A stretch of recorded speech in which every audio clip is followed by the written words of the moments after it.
بسم اللہ الرحمن الرحیم۔ مرد اور عورت کی نماز کا فرق۔ عورتیں بھی اسی طرح نماز پڑھے جیسے نماز پڑھنے کا طریقہ بھی ابھی بیان کیا گیا، لیکن چند چیزوں میں مرد اور عورت کی نماز میں فرق ہے، وہ نیچے لکھی جاتی ہے۔ تکبیر تحریمہ کے وقت مردوں کو چادر وغیرہ سے ہاتھ نکال کر کانوں تک اٹھانا چاہیے اور عورتوں کو ہر حال میں بغیر ہاتھ نکالے ہوئے کندھوں تک اٹھانا چاہیے۔ تکبیر تحریمہ کے بعد مردوں کو ناف کے نیچے ہاتھ باندھنا چاہیے اور عورتوں کو سینے پر۔ مردوں کو داہنے ہاتھ کی چھوٹی انگلی اور انگوٹھے کا حلقہ بنا کر بائیں ہاتھ کی کلائی کو پکڑنا اور باقی 3 انگلیوں کو بائیں کلائی پر بچھا دینا چاہیے، اور عورتوں کو داہنی ہتھیلی بائیں ہتھیلی کی پشت پر رکھنا چاہیے۔ مردوں کی طرح حلقہ بنا کر بائیں ہاتھ کو نہ پکڑنا چاہیے۔ مردوں کو رکوع میں اچھی طرح جھکنا چاہیے کہ سر اور پشت برابر ہو جائے، اور عورتوں کو صرف اس قدر جھکنا چاہیے کہ جس سے ان کے ہاتھ گھٹنوں تک پہنچ جائے۔ مردوں کو رکوع میں انگلیاں کشادہ کر کے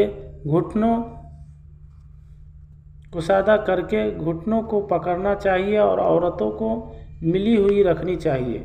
مردوں کو سجدے میں پیٹھ کو رانوں سے اور بازو کو بغل سے جدا رکھنا چاہیے اور عورتوں کو ملا کر رکھنا چاہیے۔ مردوں کو سجدے میں پیٹ کو رانوں سے اور بازو کو بغل سے جدا رکھنا چاہیے اور عورتوں کو ملا کر رکھنا چاہیے۔ سجدے میں مردوں کی کہنیاں زمین سے اٹھی ہوئی اور عورتوں کی کہنیاں زمین پر بچھی ہوئی ہو۔ مردوں کو سجدے میں دونوں پاؤں انگلیوں کے بل کھڑے رکھنے چاہیے، مگر عورتیں دونوں پاؤں داہنی طرف کو نکال دیں۔ مردوں کو بیٹھنے کی حالت میں بائیں پاؤں پر بیٹھنا چاہیے اور داہنے پاؤں کو انگلیوں کے بل کھڑا رکھنا چاہیے، اور عورتوں کو دونوں پاؤں داہنی طرف نکال کر بیٹھنا چاہیے۔ عورتوں کو کسی وقت بلند آواز سے قرات کرنے کا اختیار نہیں، بلکہ وہ ہر وقت آہستہ آواز سے قرات کرے، اور مردوں کے لیے بعض حالات میں زور سے قرات پڑھنا واجب ہے اور بعض حالات میں آہستہ پڑھنا واجب۔ نماز وتر پڑھنے کا طریقہ۔ نماز وتر پڑھنے کا طریقہ یہ ہے کہ 2 رکعت پڑھ کر بیٹھ جائے اور عبدہ و رسولہ تک اتحیات پڑھ کر کھڑا ہو جائے، پھر تیسری رکعت میں الحمد شریف سورہ سے فارغ ہو کر اللہ اکبر کہتا ہوا کانوں تک ہاتھ اٹھائے اور پھر قاعدہ کے مطابق ہاتھ باندھ کر دعائے قنوت پڑھے۔ اس کے بعد رکوع میں جائے اور باقی نماز پوری کرے۔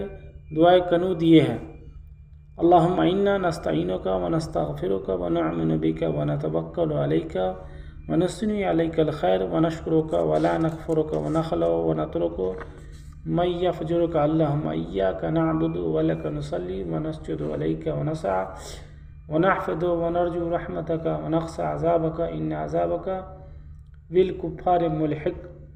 حدیث میں فرمایا رسول اللہ صلی اللہ علیہ وسلم نے کہ جو شخص وتر نہ پڑھے وہ ہم میں سے نہیں ہے۔ 3 بار یوں ہی فرمایا، لہٰذا وتر نماز کبھی نہ چھوڑیں۔ اللہ تعالیٰ سے دعا ہے کہ ہم سب کو صحیح سے نماز پڑھنے کی توفیق عطا فرمائیں۔ پیارے دوستو، یہ ویڈیو آپ کو اچھا لگے تو دوسرے بھائی تک ضرور پہنچائیں، جس سے دوسرے کا بھی فائدہ ہو۔ دعا میں یاد رکھیں۔ السلام علیکم ورحمۃ اللہ وبرکاتہ۔